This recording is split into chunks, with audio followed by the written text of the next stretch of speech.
Welcome.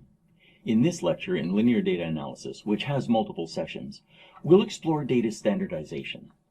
The main concepts for this lecture are: what is the difference between a variable and an observation?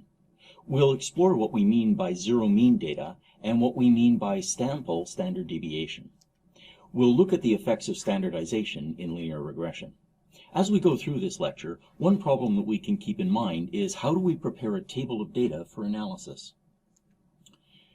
The important concept here is the difference between a variable and an observation. So a variable for us is a computational object that has a type, and objects that have different types we may not be able to perform operations on. An example that I'll use from Statistics Canada is a table where each individual in the table, or aggregates of individuals, have a weight, a height, a body mass index, etc. Now, an observation is an assignment of valuations to each of the variables. So, for example, each student in the class can be measured using these three variables.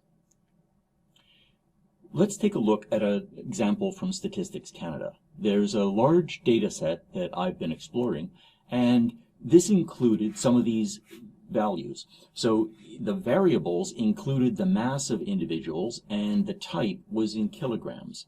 The height of the individuals was measured in centimeters.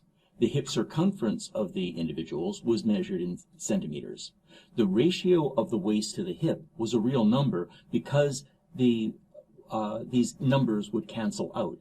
There was also a measurement referred to as net skin fold in the data set, and that was in millimeters. So what we can appreciate from this is that even though variables have, for example, a distance, the distance type may be different for the different variables.